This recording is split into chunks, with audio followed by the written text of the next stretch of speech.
After 30 years of witnessing what it takes to heal trauma, who heals and who gets worse, I can't stay silent any longer, because what's being sold as healing in certain kinds of therapy today, and especially in trauma therapy, is not healing. It's paralysis.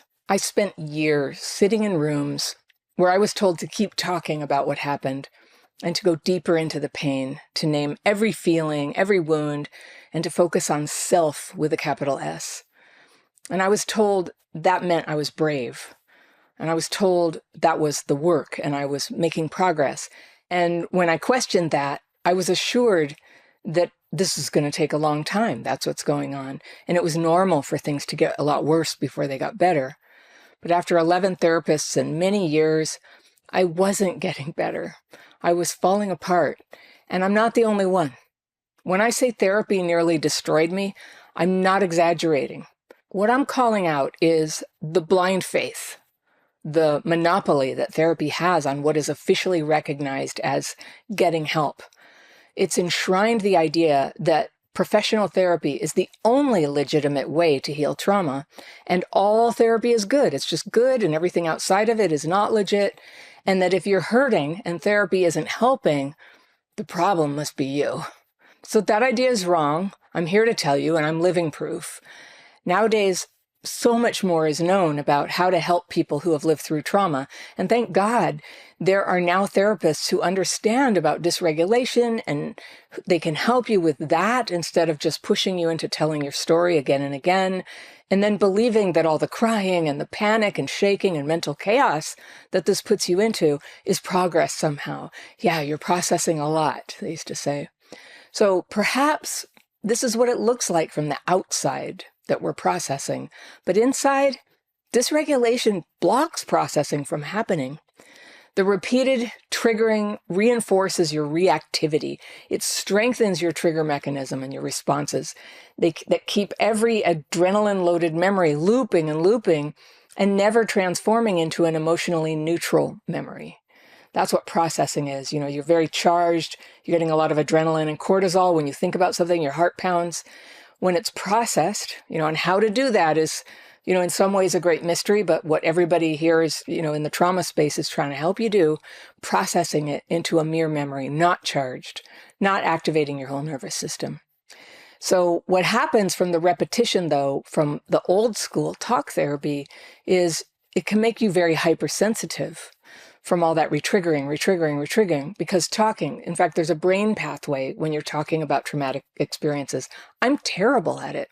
I was just talking to a friend yesterday who knows a little bit about my work, but didn't totally know about dysregulation. And I needed to say a little vividly about something bad that had happened. And in the course of that, I could not feel my hands. It was a friend, that's not therapy's fault. It's just like, I can't talk about trauma without getting so dysregulated that I can't remember very well. I get very thrown off by it.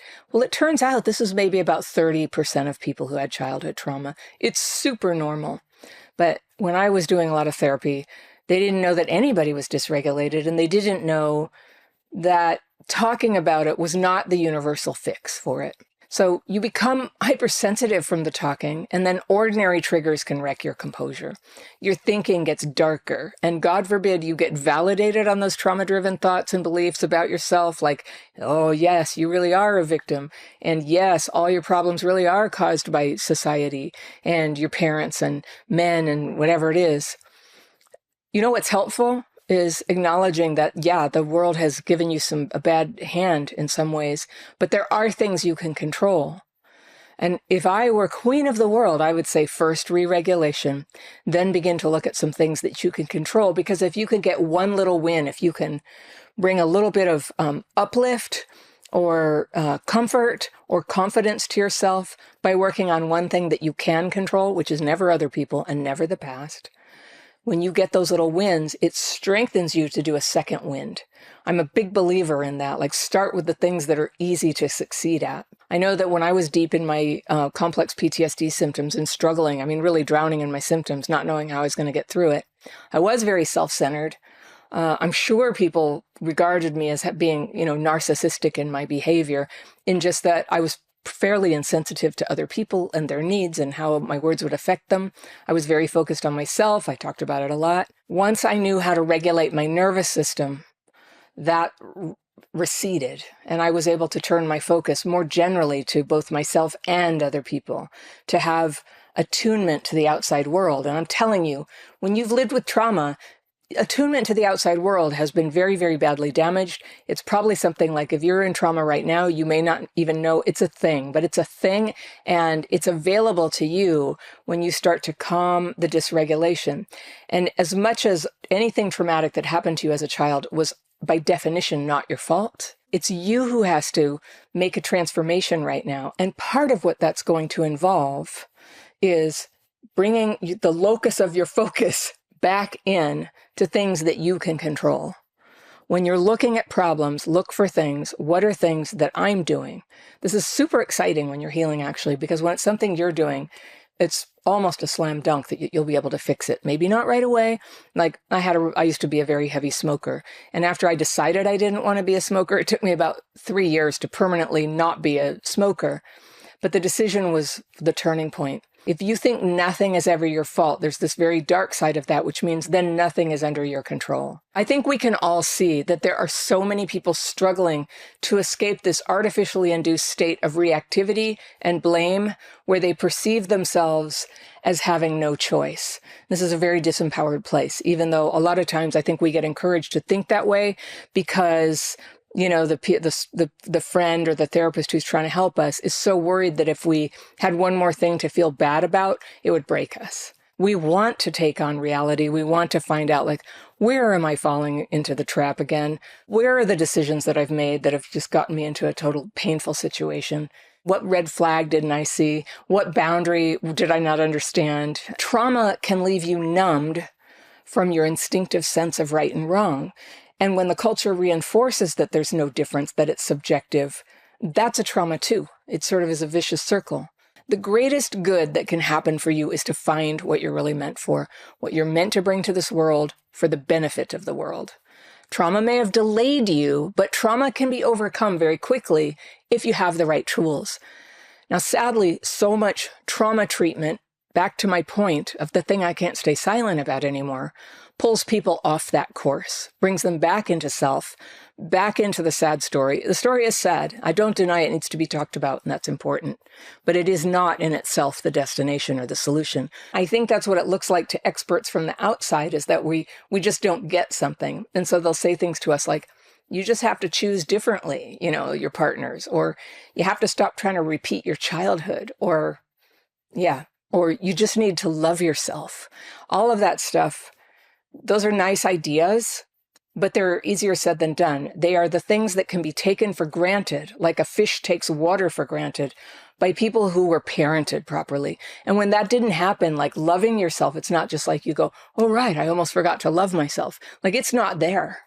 It's not there. And it is something that you end up learning. And I've made a lot of videos about this before. For me, how I ended up loving myself is by doing things that were lovable and esteemable and loving other people. Like, it sort of went backwards for me. I didn't operate under this idea, this platitude, like you have to love yourself before you can love somebody else. I could tell you categorically, that's just not true. That's just mathematically not the fact. You can love other people a great deal before you love yourself. But loving other people does tend to lead to an expansion of your heart that does let you love yourself. But it's got to involve the change of the behaviors that have got you so against yourself. And this is what I could never get help in therapy, was I really had a lot of self-defeating behaviors. I was self-sabotaging, and I was fragile. And I think the therapists were always scared I would break when I said, you know what, but I think I'm doing this to myself. It was something along the lines of, no, look at everything that was done to you. So they were trying to make a softer landing for me, but in the end, it didn't let me get to the truth. And the truth was, I have self-defeating behaviors. I can't really figure out my mom or change what happened, but I could change my tendency to, exaggerate or flirt with my friends' boyfriends or things. I could change that. And I might find I have better relationships. And if I have that, then my life would get happier. And then, these other good outcomes would come. Consider a different order to your healing that begins, with virtue, with just straight up doing the right thing, with moral right and wrong and choosing the right thing. So my family wasn't without values, but I did grow up in moral chaos. So sadly, so much trauma treatment pulls people off the course of trying to get moral clarity about things. And, this is not that subjective.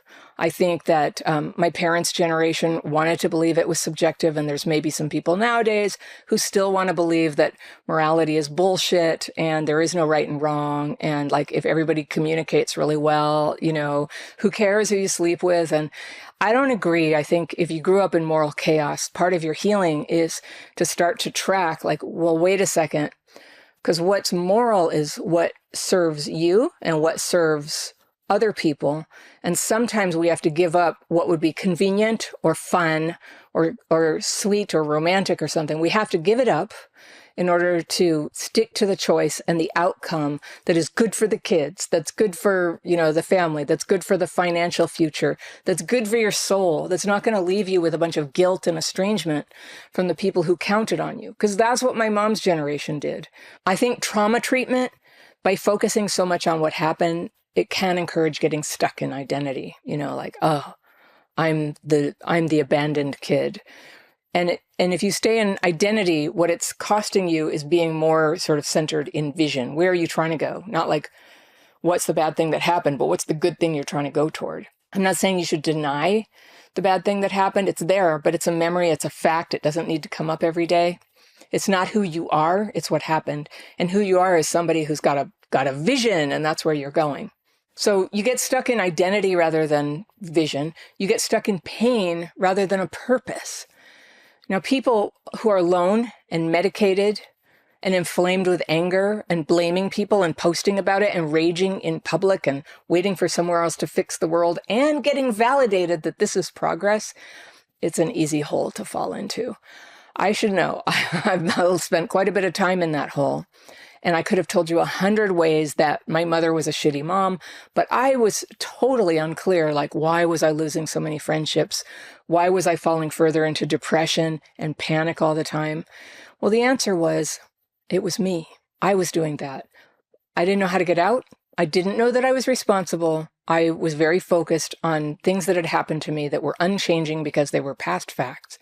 But the longer I stayed in therapy, the further I got from empowerment and freedom to go look at the truth and go, okay, well, I see some things I'm doing that are kind of dysfunctional. And I bet like one by one, I could make a difference on those.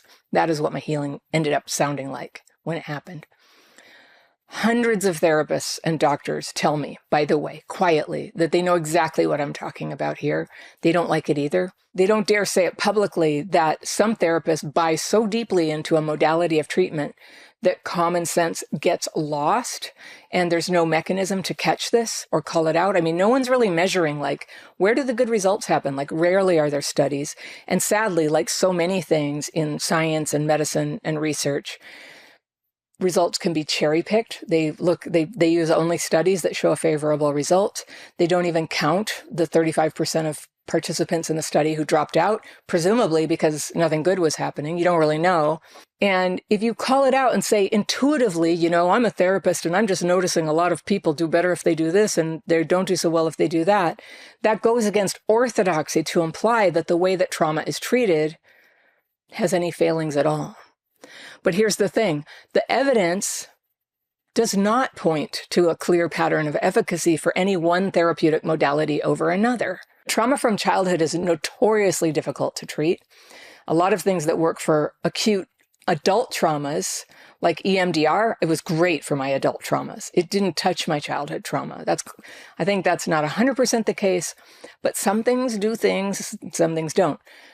So to say this out loud and to mention the casualties that some people poured their money and their hopes and their life into something that was really just making them worse, like it's so hard to face that and admit it. And if you say other practitioners are doing it, it puts you at risk of getting excommunicated from the professional community. You could lose your license as a therapist if you challenge this too much. So people keep their heads down when they see something different. Now, it would be one thing if orthodoxy really did represent what was proven to result in healing.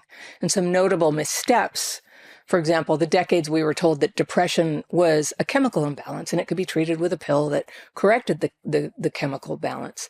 And it turns out neither of those two premises are true, that antidepressants and other drugs are used to treat things often successfully, but probably not at the rate that they're prescribed. Probably not. In case you didn't know that, it's not, the chemical imbalance theory was way overblown. A lot of times depression is other things, which is common sense. Common sense. I keep coming back to this.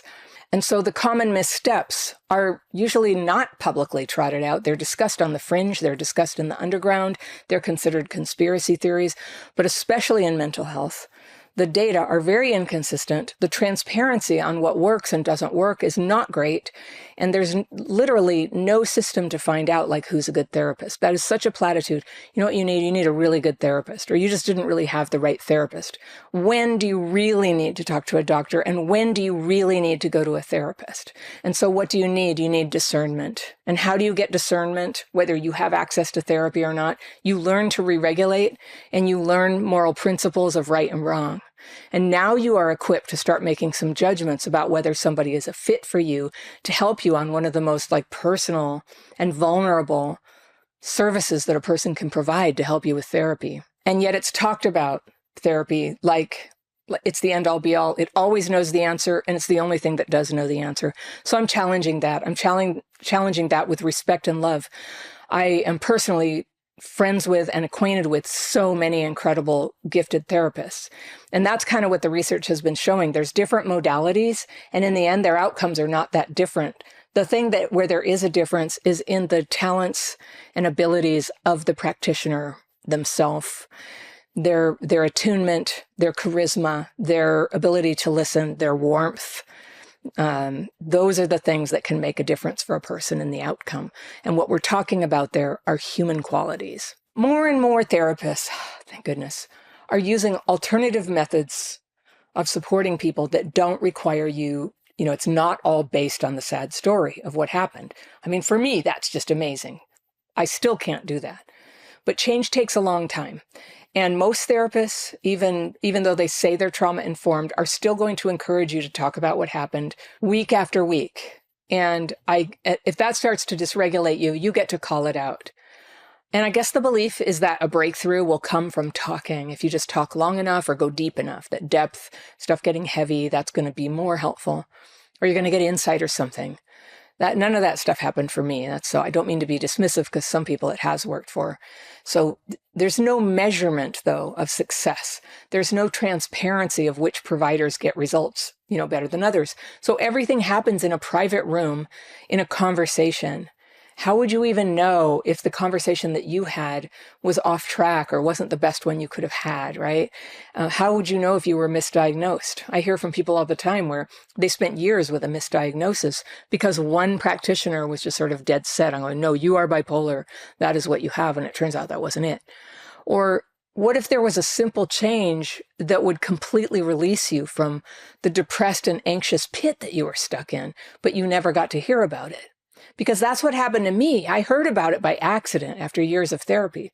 And it turned out I was fine. I thought that I was somebody incapable of recovering, but it turns out I was capable of getting out of depression and dysregulation in about 2 weeks. I was better than I'd ever been.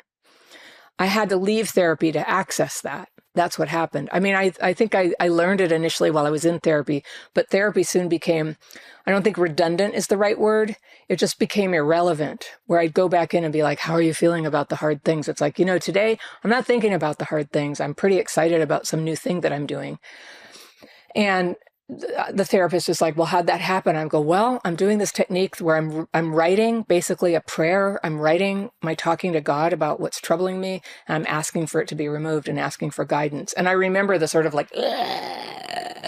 which is, people where I live about prayer. That's like, uh-oh, somebody's gone loopy on this here. And, she put me in a cultural box or a mental health box that I had some sort of break with reality. She literally thought I had, because I thought that I was talking to God. Or I think she thought it is how she translated, I'm doing written prayer, and I'm feeling happier.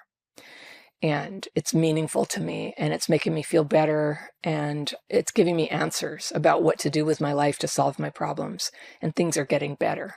And if that's not a measurement of success, I don't know what is, but it happened outside of our work together.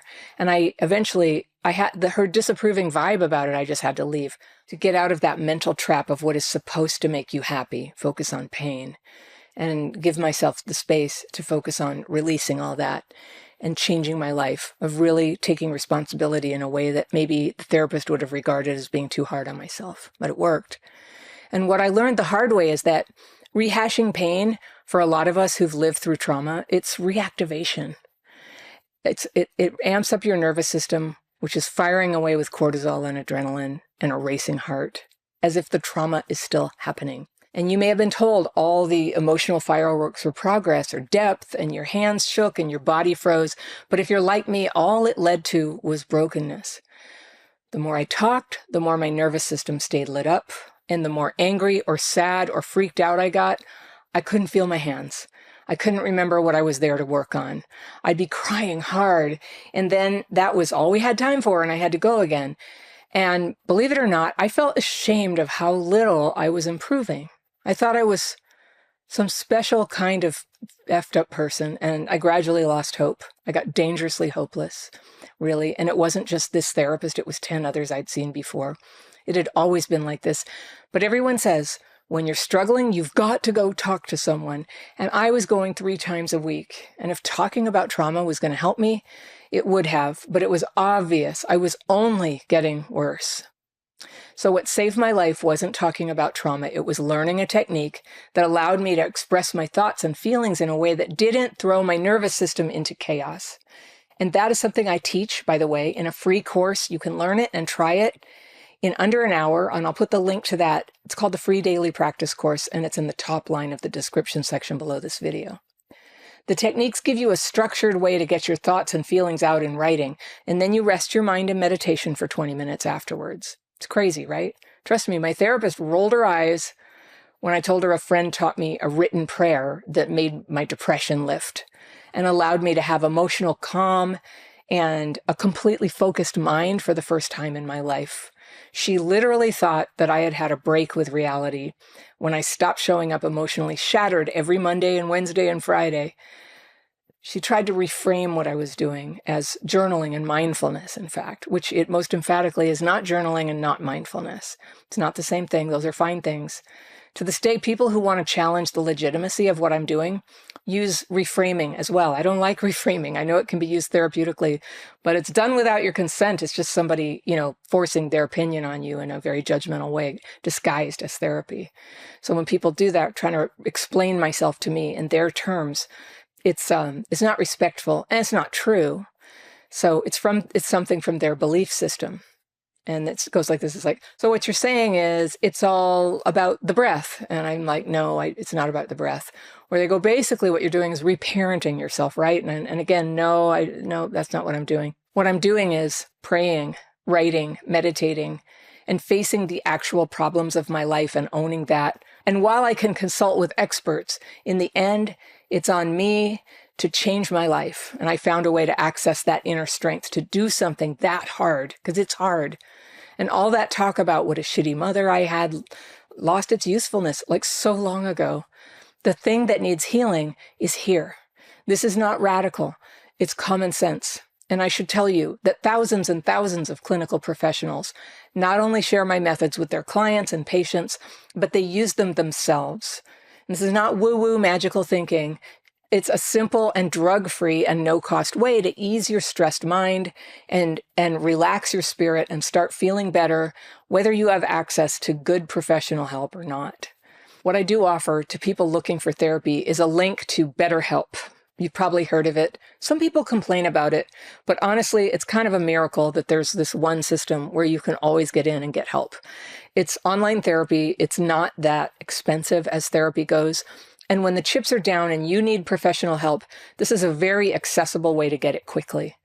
So I have an arrangement with them where you get 10% off if you use the link they gave me. It's betterhelp.com/CCF. I'll put that down in the description section too. If you want to click on that and get your 10% off, it's a good deal. When I finally set my mind to changing the way that I kept falling down, everything changed. So after 31 years of healing trauma in myself, I am not keeping quiet anymore. Talking about what happened to me only got me so far, and many of you are going to be the same way. You're going to need to know how to re-regulate. And I did. I wrote a whole book about that. I don't know if you know that. I don't talk about it enough here. Re-regulated. There's always a link down in the description section for that too. You need to learn how to re-regulate. And if you're serious about changing your life after trauma, and this is whether you go for therapy or coaching, or you talk to a friend, or you're working with a 12-step sponsor, please listen to this. Trauma goes hand in hand with moral chaos. So seek moral guidance from people who have a stable life. Because trauma damages your ability to discern right from wrong. You'll hear a lot of opinions on this, but it's not old-fashioned. It's the basis of a good life. So seek help from people whose values you admire, whose lives are the sort of life you would like to have, and who are not afraid to give you feedback when you're making a mistake or falling down the same old hole.